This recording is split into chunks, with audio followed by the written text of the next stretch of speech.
Welcome to She is Resilient, a podcast for women on their healing journeys who are ready to start living their most authentic and empowered lives outside of survival mode.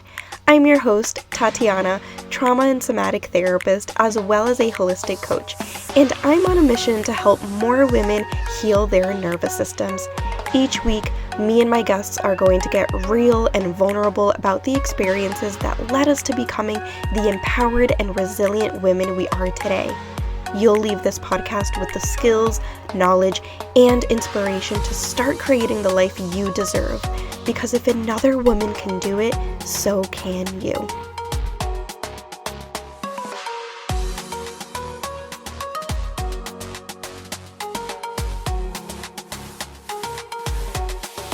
Welcome to another episode of She is Resilient. Today we have another guest, Virginia. Virginia, do you want to introduce yourself, tell us who you are and what you do for a living? Yes. So first of all, I just want to thank you so much for having me on. It's a real honor. And thanks to everyone listening. I hope that the next, 30 minutes are worth your time. So anyway, my name is Virginia Castillo, and I am a licensed clinical professional counselor. I am the very proud owner of my mental health practice, which is called Silver Lining Psychotherapy here in Chicago. And I actually just celebrated my 5-year anniversary. So, woohoo. Woo, yeah, that's exciting. Yeah. So I'm very excited. I opened the doors like literally right before the lockdown in 2020. And, just like everybody else scrambled to figure out how we were going to do this. Um, and I see like a bunch of, people from all walks of life and wide age ranges, children, adolescents. I mean, at one point I had like my youngest was like 3, the oldest was like 70, so like Mhm. wide range of people. And I thought, well, I don't know if this telehealth thing's going to work, but it's taken off and it's great. So right now I'm mainly just telehealth. It's been going wonderful. I somehow have wound up working primarily with Latinas. Mhm. I don't think that's accidental, but I'm loving it and Yeah. it's been really great. Yeah. In addition to Silver Lining, I do have another business which I just opened up last year. Mm. And this one I opened up with my partner, business partner and friend, Stina Bakistanhaug, who is from Norway. Mm. And we just happened to meet up in meditation class. And we both loved it so much that we decided, well, we want other people to have the similar experience that we had of Mm. learning meditation to self-heal and all these wonderful things. It just brought us so much peace and joy that we're like, well, we can do this, for other people too. So Wow, that's called Vision of Profound Healing, and that's all virtual. that's really cool. So maybe you Yes. can tell us a little bit about who you were before you got to this current version of yourself. So, you're helping people heal, you're helping people meditate, and I'm curious to know about your healing journey and what were some of the things that you overcame to get to be able to support other people in their journeys? I was thinking of this question, and Mhm. it's a big question. Yeah. Um, because I don't even know where to start, to be honest with you. I never really thought, like I didn't grow up as a little girl thinking I'm gonna be a therapist Yeah. or I'm gonna be like a meditation teacher or anything like that. That was not in my imagination at that point. Mhm. I grew up thinking, like having memories of going to downtown Chicago with my dad Mhm. and like looking up at the big buildings and how beautiful the city was and looking at all these really pretty fancy people in their suits and they look so important. And I thought, I want to do that. Whatever these people are doing, how do I do this? Yeah. And so that's what I wanted to do. So growing up, I always loved school. So I'm a big nerd. I love learning. I have a love for learning. So to me, school was awesome. Like I thrived in school.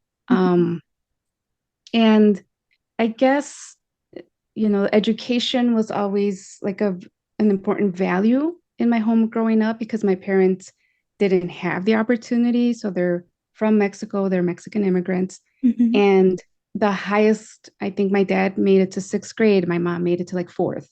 Mhm. So for them, it was like, oh, go to school, it's important and it's gonna, so that was always just a value that was instilled in me. And I just happened to like it too. So it didn't feel like pressure. Mhm. So yeah, going to school, I did great.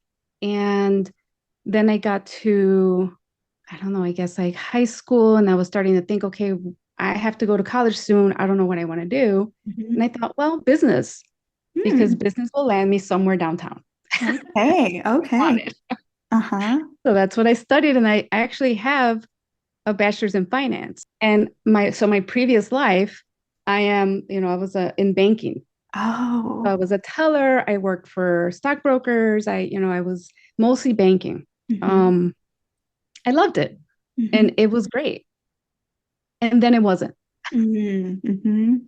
And then it just got to the point where I'm like, what am I doing with my life? Mhm. This isn't bringing me the fulfillment that I thought it was going to bring me. And it was actually, unfortunately, working at a stockbroker's office where what we would do is kind of call people to invest in stocks. Mhm. And I remember there was this one particular stock that the person I was working for was kind of pushing.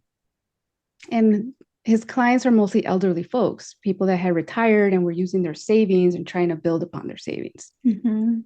Well, the unfortunate uh, thing that happened there was that plummeted Mhm. and these people lost money.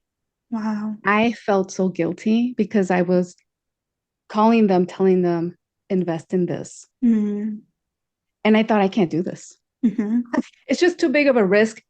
Kudos to people that do it. I'm not saying, that's it's a bad industry to go into or a bad job. It just wasn't for me. Yeah. Um, I started thinking, what's going to bring me more fulfillment? Mhm. And I thought back to my college years and I did take one psychology course and I thought this is more aligned with what I want to do. Mhm. I just went back to school on a whim. I walked in to this school downtown. It was Yeah. the Illinois School of Professional Psychology at the time. Mhm. And it was on a lunch break. And I was like, sign me up. What do I have Wow. to do? Uh-huh. So I was working full time and going to school full time.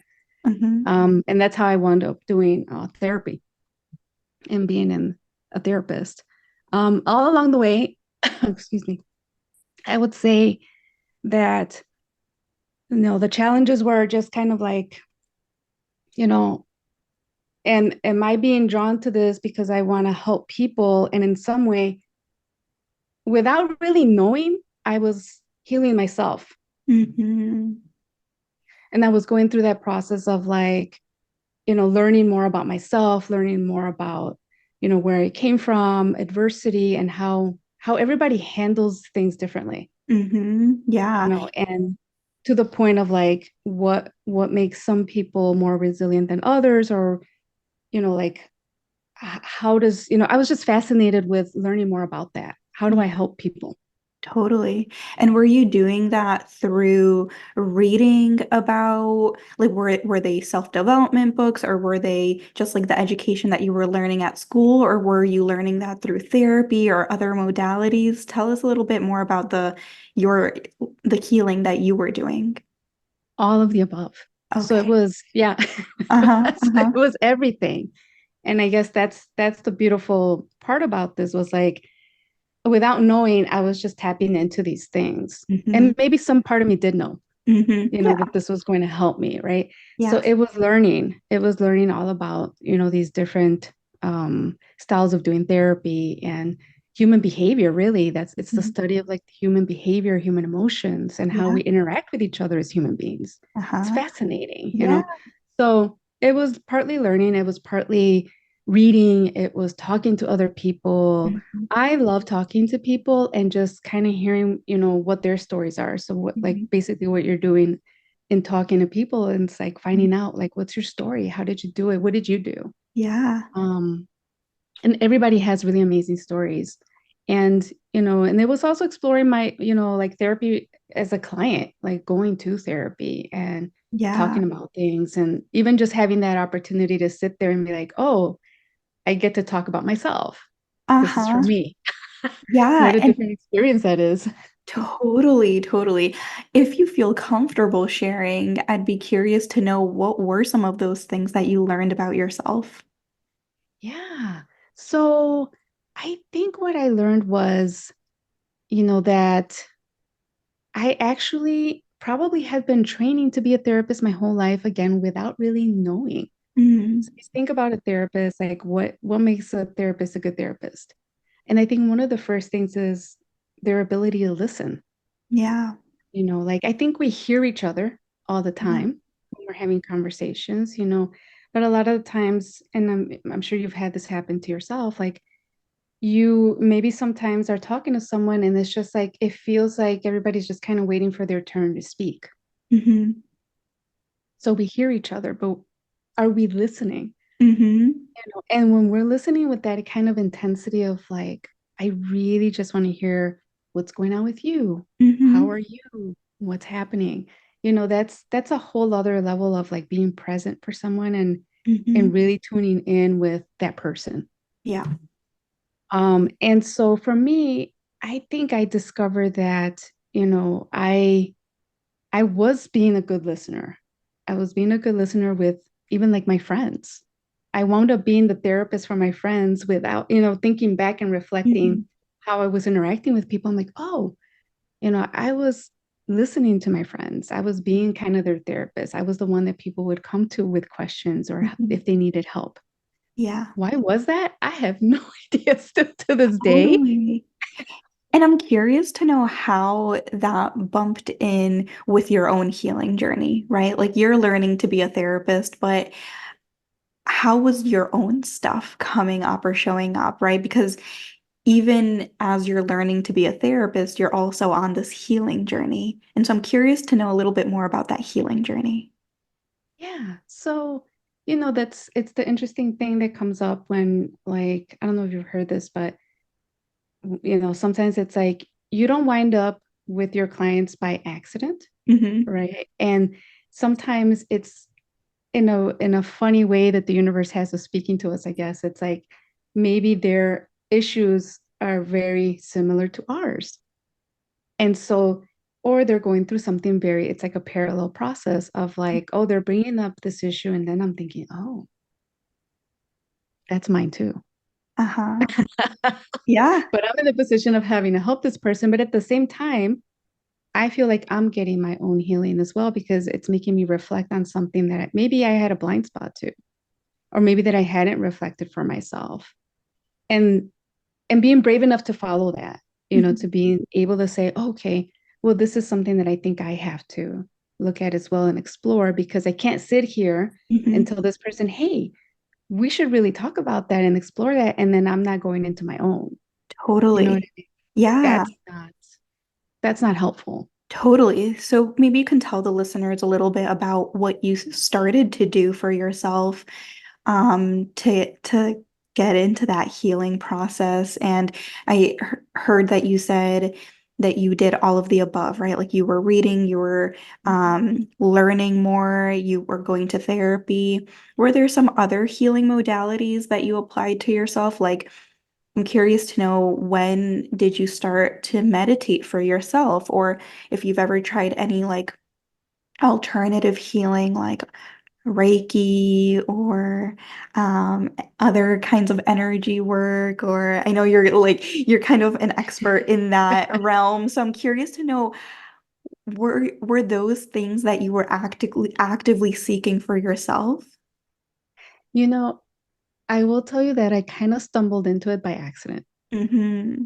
That the meditation and the Reiki and these other healing modalities, I think growing up, I didn't have access to those things. Mm-hmm. So growing up, the closest thing that I had was religion. Mm-hmm. So I grew up Catholic. And Mm-hmm. so a lot of that did help me. Mm-hmm. Um, I have my I guess you could say struggles with Catholicism and religion now, but back when I was younger, that really did help me. Prayer helped me, my Mm-hmm. faith helped me, and I hold on to those things even today.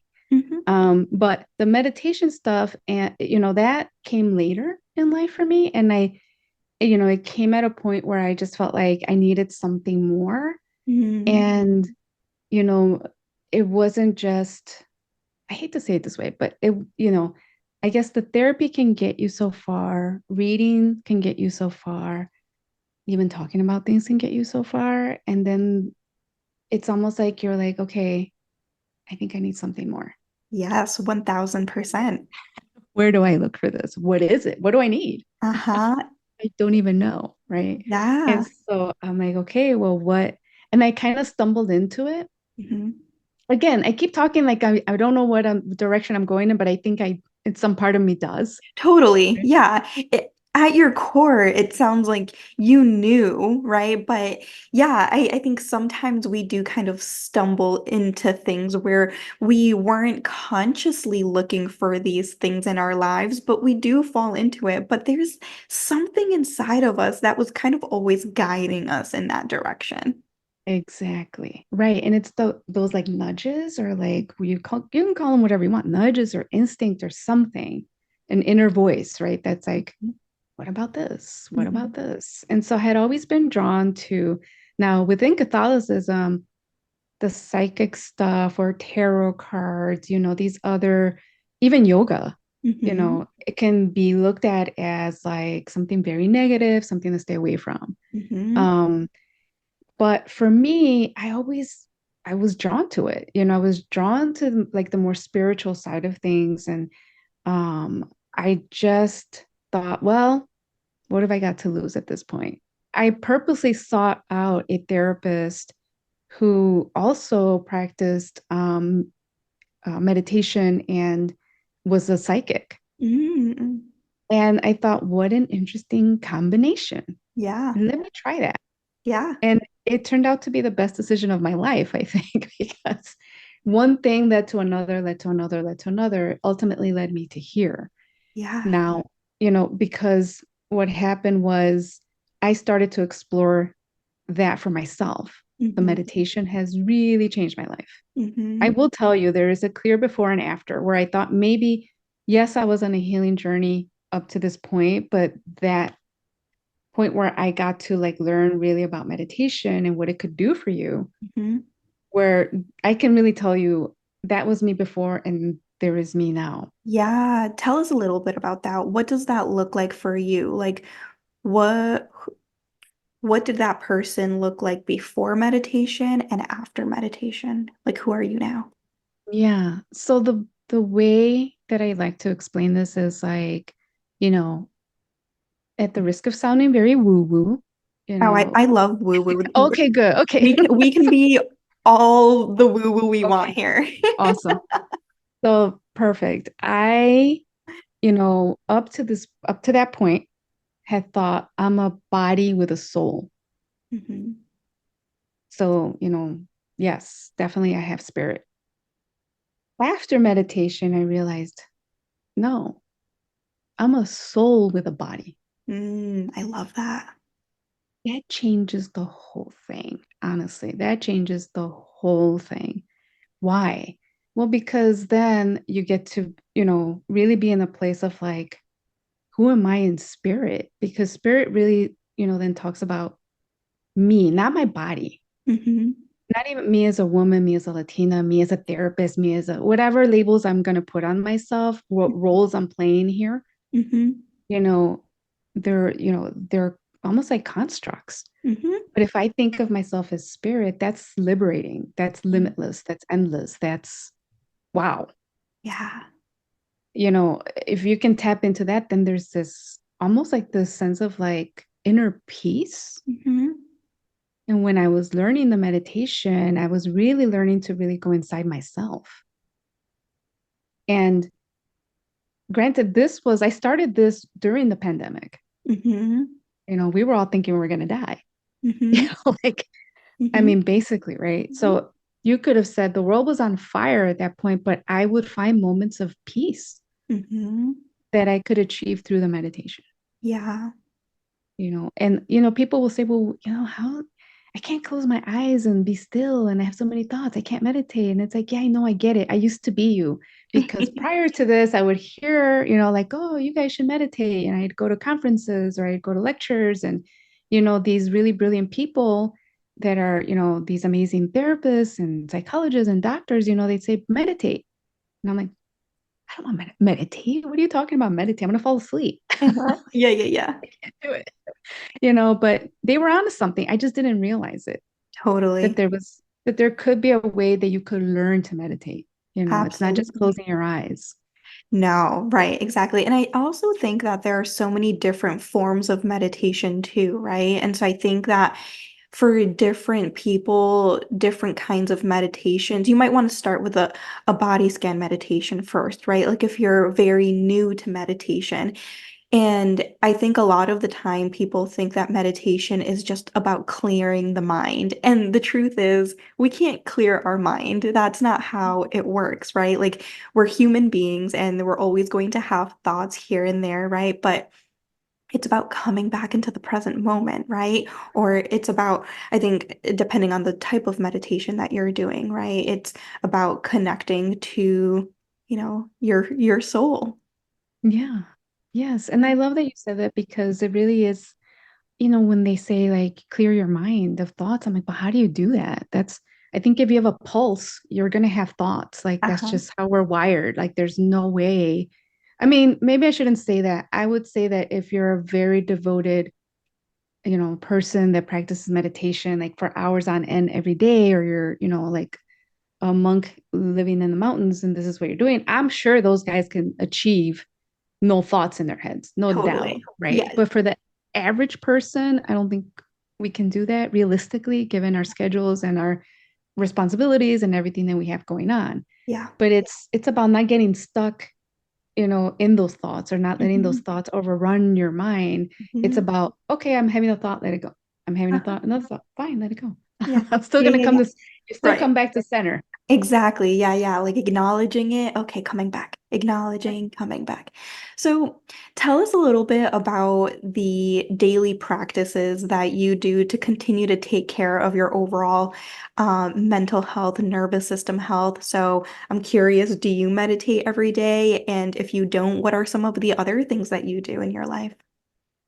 So I'm gonna say that if I'm not I do meditate every day. But if for some reason I don't, then maybe I had already done something else like yoga. Like I Mhm. have to at least then move. I have to stretch. I have to, find ways to ground myself. Mhm. Or like if I'm not meditating, if I'm not doing yoga or some kind of exercise, then if the weather's nice, Mhm.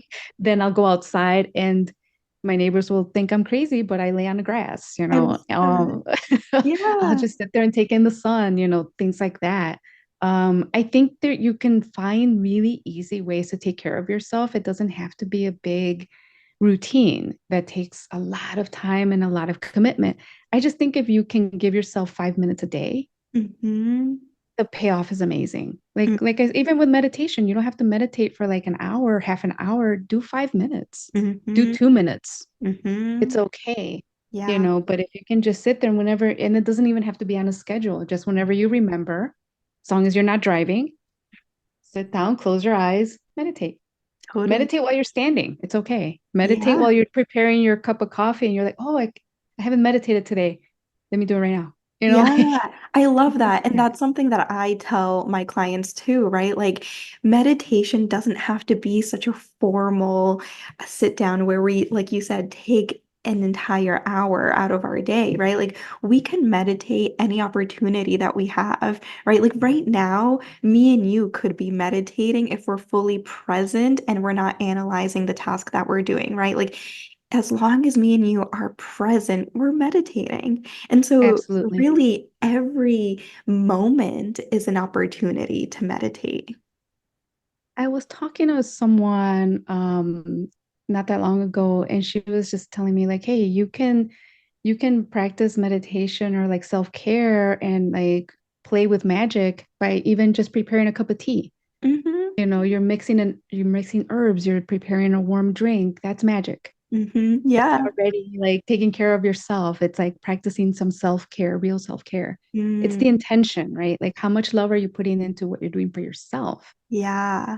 It That's could be so as simple as interesting. preparing a cup of tea. I love that. I'm so curious to know what your definition of magic is. That's because that I've never heard of that before, and I love that. Oh, magic to me is one of those things that makes life worth living. It's almost just Mm-hmm. as important as love. Love for me is number one. Mm-hmm. Love, just love for yourself, love for everything around you, love for people, love for the world, love for every living being, love. Mm-hmm. And then there's the magical piece, which is also very closely related to love. I think it's the same vibration. It's just something Mm-hmm. so uplifting, something so beautiful. Like if you can believe, like what do you want to believe in? Mm-hmm. Like it's like practicing something that brings you joy or something that Interesting. brings those moments of like awe Yeah. where you're like, wow, like when you first learn something. I Yeah. think that's why I'm kind of like such a nerd about things and I love learning because Yeah. it's like, oh wow, I didn't know that. Mm. It's stimulating in that way of like, wow, there's magic going on when you're learning something new. Wow, I love that. I love that concept. I love that way that you've framed that. It's almost like magic is like this high frequency, right? Like high vibration. Like anything that can be high frequency or high vibration can be magic. Yes, So right. You don't cool. have to think of magic as like, the guy with the top hat and the Yeah, bunny yeah, rabbit. yeah. Totally, Or totally. dorky magic tricks, like pulling a coin out from behind your ear. You could, if that makes you laugh, great, but that's what I Uh-huh. mean. Like, what makes you laugh? What Yeah. brings joy into your life? Like, I'd Hmm. love to believe in magic. Like, I like to see magic wherever I could be looking at the sky. And like just yesterday, I saw this beautiful formation in the clouds, and the way the sun was hitting it looked like angel wings. That's Wow. magic, Yeah. And it's Oh, just like, if it brings you awe, joy, like I think that's what helps healing. yeah, absolutely. Totally. I love that so much. So I'm curious to know what are your thoughts on building resiliency in the body? I know that meditation can definitely be something that can bring or create resiliency. And for someone who is maybe just starting out on their healing journey, what would you suggest, or where do you suggest that they start in terms of creating that resiliency? I was thinking of this word resiliency and like just kind of like what it means because I've used it with my clients, and it's just like, how do we bounce back like Mm-hmm. from something that's knocked us down, Mm-hmm. and um how do we survive and maybe even get to the point of thriving? Because Mm-hmm. that would be great. Mm-hmm. And for me, I really do think that it's doing these acts of self-love. Mm-hmm. It is, whatever that looks like to you. And I don't like to say anything's right or wrong, right? Because everybody is different and you have to kind of honor what resonates with you. And I Mm-hmm. think the more in touch you are with what resonates with you, Mm-hmm. the more healing you bring in, the more resiliency you build up. Because honestly, if you can really, it's like, if you can build up that love for yourself and connect with that joy for yourself and you're in that kind of vibration, the magic in you, Mm-hmm. then that whatever comes at you, it's like you can handle it. You've got Mm-hmm. it. It just Mm-hmm. won't affect you so much. Absolutely. Yeah. And so it's coming back to creating that self-love, creating what makes you happy, creating that magic. And Yeah. and we would do that. Do you suggest that we do that through kind of finding those things that bring us joy? Yes, Yeah. absolutely. 100%. Like it could be something so simple. Like, and here again, you can sign up for meditation courses, you can sign up to learn about all kinds of different practices, you can do Reiki, you can do all these wonderful things that exist out there. Go to therapy. You know what I mean? In addition to all that, there are some really, really simple things that you can do for yourself. I mean, Mm-hmm. I think that if you've come to this point and you're listening to this and you're like, okay, so I kind of want to learn how to do this, but I don't know where to start. It feels overwhelming. Like, what do I do first? Mm-hmm. I would say really take the time to think about maybe, and maybe this helps, maybe it doesn't. But what I tell clients is like, well, when you were a kid, what did you like to do? Mm-hmm.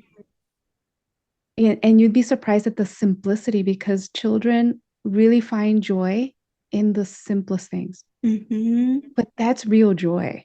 Totally. I think we grow up and we add layers and we complicate ourselves and we're like, well, I don't know, maybe I need to go on a vacation. Yeah, I guess, but maybe you don't have to spend thousands of dollars and, commit to, scheduling, like just take a step back, take 10 steps back. What Uh-huh. did you like to do as a kid? Color, a coloring book. Great. Go to the dollar store, buy a coloring book, and get yourself a box of crayons. Mhm. Start there. I You'd be love amazed at how therapeutic that is. Yeah, I love that so much. That seems to be a really common theme in these episodes that I have with guests. Everyone, almost everyone says, go back to the basics. Yeah, It doesn't have to be complicated, right? We can do simple things every day to support our bodies, and that will make the entire difference. it does. And I Yeah. think that that's great that that's what you're hearing because there must be something to it. We're all kind Absolutely, of saying the same absolutely. thing. Yes, yes. So if you're listening to this episode, remember, go back to the basics, keep it simple. Yes, beautiful. Amazing. Yes, Virginia, thank you so much for being here and sharing your wisdom with us. How can people connect with you if they want to connect or work with you? Yeah. So if you want to go the therapy route, then, and if you're in Illinois, then look me up at silverliningpsychotherapy.com. And you can follow me on Instagram and Facebook at Silver Lining Chicago. And if you want to learn about meditation and other self-healing techniques, then look me up at visionofprofoundhealing.com. And you can follow us on Instagram at Vision of Profound Healing. And then we also have a podcast, Vision of Profound Healing, and that's found on YouTube, Spotify, iTunes, and you can just kind of hear, all kinds of amazing people speaking on, their healing journeys as well, and similar to what you're doing here. Yeah, amazing. And I'm going to list all of that in the show notes. So, yes, make Thank sure that you. you connect with Virginia. Thank you so much. Thank you. Take care. Thank you so much for joining me today.